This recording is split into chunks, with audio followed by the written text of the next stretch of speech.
Hi everybody, welcome to the Window Pros podcast. I'm Duncan McRae and I'm looking forward to spending some time with you today discussing a subject that's very dear to my heart, and that is having the right mindset. So this subject is part of that content that we talked about in the opening video podcast, and that is 10 things you absolutely need to run a profitable, successful, and enjoyable service industry business. So number one on this 10 things you absolutely need is having the right mindset. Now, there's a lot of talk about having the right mindset, getting the right mental attitude, not letting things overwhelm you and things like that. And sometimes that in itself, when you hear all the different angles of people, different subjects that people promote or push, that it's in itself can get overwhelming. So I want to try and just narrow it down to some bare essentials that I found very effective, and I'm sure that will help you with your approach to business. And that way then it's not like this gobbledygook, just straight talk stuff. So one of the important things that I've found in recent years is making sure that the decisions we make has a purpose to them, that our approach to our business has a purpose. So let me give you an example. Something happened to me probably 2 years into my business. Actually, yes, it would have been that, back in 1998. It was just some random evening. I had a phone call from an old mate who was also in window cleaning. And he said to me, "How's it going, Duncan?" And I said, in a typical Australian manner, if you're listening to this from overseas, you might not grasp it as much as an Aussie listener would. We've got this thing in Australia where when someone says, "How's things going?" we say, "Oh, not bad." It's kind of like, I don't want to elevate myself and make myself look amazing, so I put myself down and have almost a negative approach to things. And when I hung up from that phone call, my wife said to me, "Duncan, is life pretty tough? Like, are you finding it not as enjoyable as you could? Is it only mediocre?" And it made me think about it. And so I've worked really hard not to use that as an answer. What I determined to do from that point on is to have, by choice, an enthusiastic approach to life. Now, sometimes when things get really rugged, health-wise, business-wise, that can be a challenge to have that enthusiastic approach to life. Now, it doesn't mean you have to be, if you're an introvert, you have to be this, rah, pumped up sort of person. No. Having a level of enthusiasm commensurate, that fits with your personality, that it's a natural approach. And so as I worked on that over the years, it really helped me. And for a long time on my social media bio, I had this saying that really helped me, and I'm sharing it with you so that it might help you. And this is how it goes. Enthusiasm is not a random mood, but a matter of choice. Enthusiasm is not a random mood, but a matter of choice.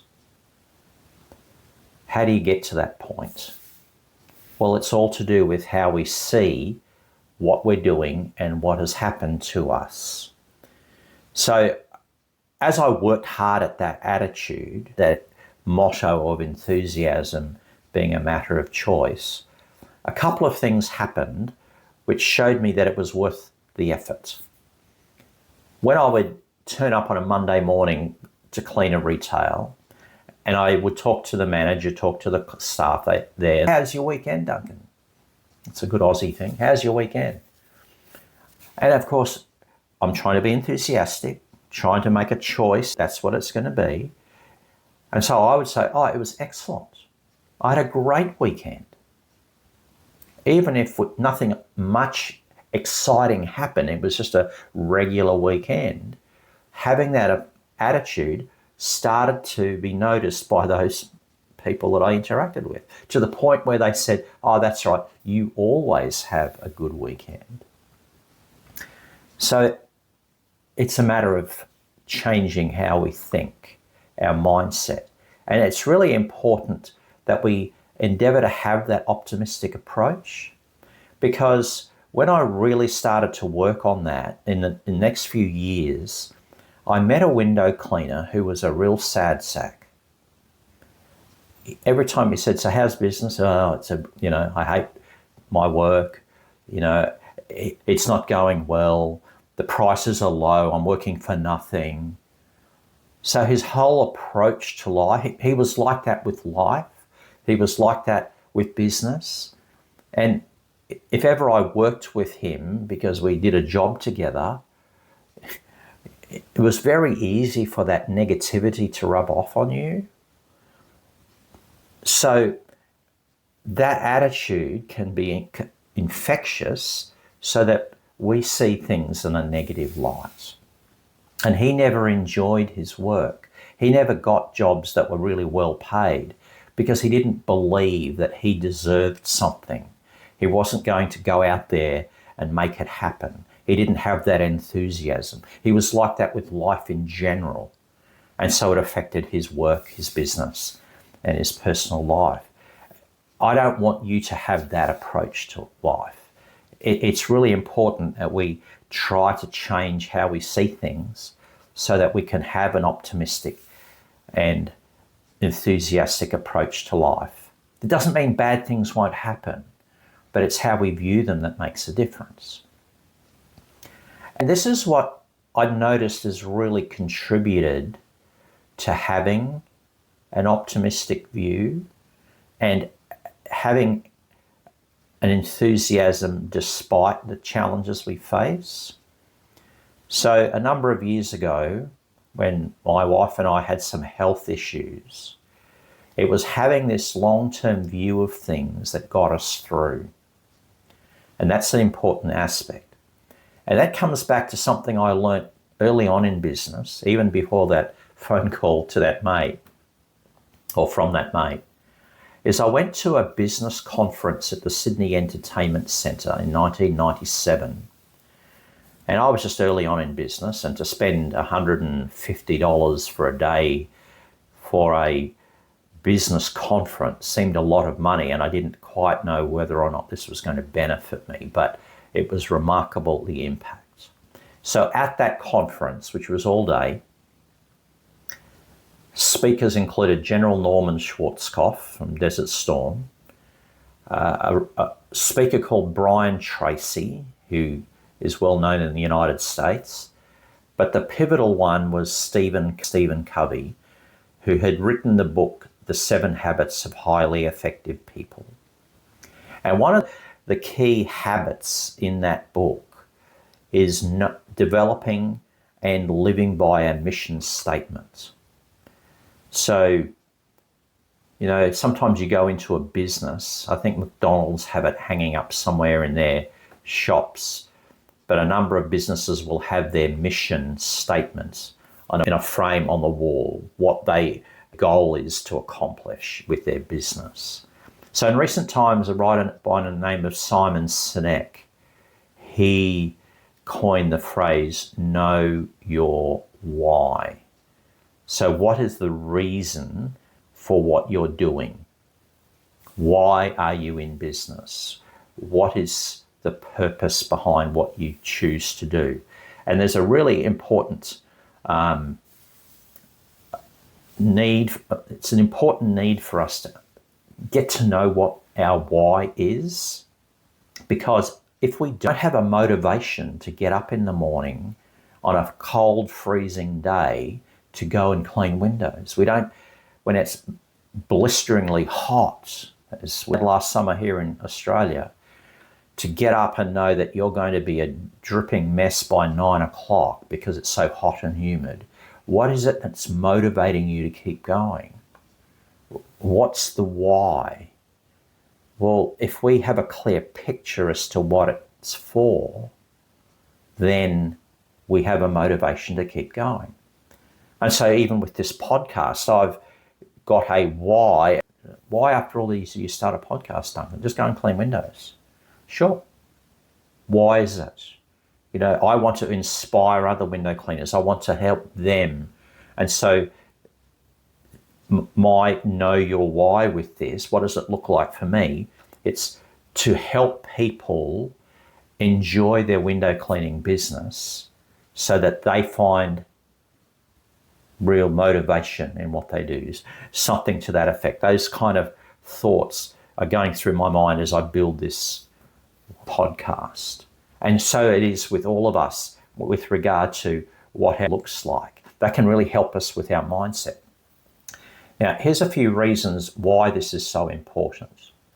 And I found this really interesting. I was reading an article on LinkedIn by a talent acquisition manager for the Logitech company. You know, they do keyboards and all of those kind of hardwares for computers. And he talked about a number of reasons why it's important to have a mindset shift to a mission statement / knowing your why. Number one, it motivates us. So anything worthwhile will take time, it will take dedication, and knowing your why can drive us through and helps us to stay focused when things get tough. You know, so I think back a number of years when I had a really narky customer. She was very difficult to make happy with the work I was doing. I hadn't even completed the job and she was already picky. I still had processes to go through and she was already antagonistic. You know, I could have walked away from window cleaning saying, I'm not going to deal with those kind of people again. But knowing my why helped me to think, okay, this is an outlier here. This isn't someone that I deal with every day. How do I do that? How do I handle this situation? And what's the motivation behind handling it that way? And so it helped me make a decision. You know, it helped me set a boundary. I shut the job down and I left because my motivation was I didn't need to have that kind of client in my life. But it wasn't going to deter me from succeeding in business. It wasn't going to be a reflection of who I am. I wasn't going to be defined by that client because I knew my why. It was a motivation. And knowing your why keeps us on track. It keeps us focused on goals that we've set. Because particularly when we connect them with something that's really important. I don't know if anyone has done a strengths test. There's a really good platform, which I've done, so a little diversion here, called the VIA Strengths Assessment. I'll put the link in the description of this podcast. And it allows you to answer a whole lot of questions. And it gives you a report based on how you answer them. And you don't answer them as to what you would like to become, just who you are today, this moment in 2025. And it then shows you what your strengths are. In other words, what your strong point is. So, for example, in my opening podcast, and I talked about why am I talking instead of writing, I focused on the aspect of strengths. And my wife said to me, Duncan, writing isn't your strength, talking about it is. So I looked at that strength and so thought, let's focus on that strength that I have. See, honesty and integrity, a love of beauty are some of my strengths. You know, I can look at I love watching accomplished artists on YouTube. One of those things where I really appreciate excellence, one of my strengths.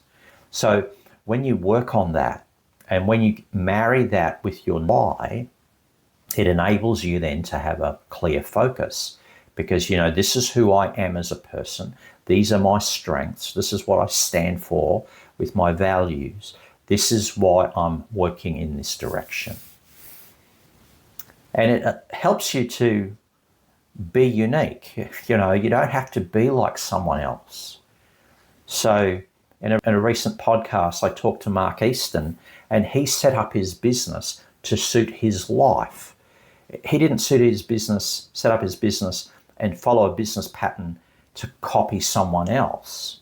He looked at what he had, what he could bring, why he was in business, and he set up his business, his window cleaning life, to suit himself because he knew where he was going with it. He had a direction. And that's how many of us, we don't actually go down that path when we start a business. We actually just try and do what everyone else does. But when we know our why, when we've got that clearly in mind, when we put our mindset in place as to what attitude we should have toward our business, it allows us to be an individual. It allows us to be unique and have our structure, our passion, our personality as part of that business, and it gives us motivation to keep going. So how do you set up a know your why statement? Well, Simon Sinek, who first wrote about this know your why format, uses a term. So you open the statement with the word to, T-O, you have a comment, so that, and that you have the result. So to do this, so that you can accomplish that. So for example, to help people find their purpose, so what you're going to do so that they have true meaning in work and life. So that's a very simple statement. So to provide for my family, to set up a comfortable life, to work hard at my business so that my family can live comfortably. You see, there's a number of different ways you can do that. So having a clear picture as to where we're going can be very, very powerful. And another thing to do with mindset that I think is really important too is developing the quality of courage. Now, here's a question. Some people link courage and confidence together. So what comes first, courage or confidence? Well, when I think back to when I started my business, it took a lot of courage to walk away from the safe job that I had, working in a print shop, boring as, to bite the bullet and go into window cleaning. It took a lot of courage. There was no guarantee that it was going to work. There wasn't a fail-safe guarantee that if I left that job in a print shop and started my window cleaning business, that it was going to work out. But it took courage to do it. Was I confident? Yes, maybe I had an element of confidence, but it took courage. That's the quality that has to come first. In any decisions we make with our business, courage has to come first. That's the mindset we need to have. Once we have made the courageous step and we start to develop skills, then confidence grows. So because I had that confidence, I figured going to this business conference a year after studying business was going to benefit me, because I figured I'm already succeeding. Let's develop it. Let's learn something. And so it is when you're making a decision such as, do I stay traditional in my window cleaning business, or do I take the courageous step and go into water-fed window cleaning, which means investment, which means learning new skills. See, it takes courage, but once you have the courage, you've taken that step, you develop the skills, the confidence you have, you can look back and go, I'm so glad I took that courageous step. So it's really important that courage allows us to try new things, new approaches, new marketing avenues. Courage enables us to charge what we're worth. That takes time to build the confidence. But when we have the courage to take the step, and someone may need to hold our hand, metaphorically speaking, to help us to take the courageous step. And so if you're struggling with that and you want to reach out and talk about it, you can DM me and we can step through that. But taking that courageous step to do something different. And I'm going to, in future episodes, talk about that, things to do with pricing and marketing, doing things differently. That courageous step will then build confidence in your ability to succeed as a business. It's one of the 10 things that you absolutely need if you're going to run this profitable, successful, and enjoyable service industry business. So I have some of these ideas that we talked about today: knowing your why, being enthusiastic, having an optimistic approach to life, showing courage. I hope these things that we talked about will make a difference to you.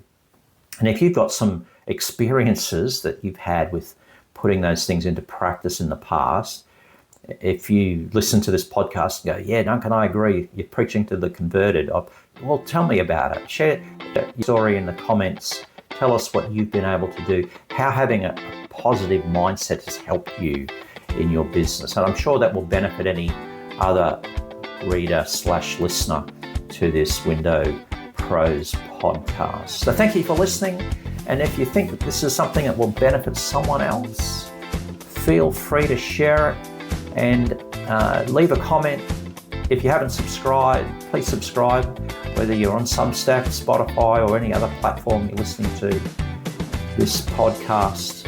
And we look forward to chatting with you again in the future. Take care and enjoy your business journey.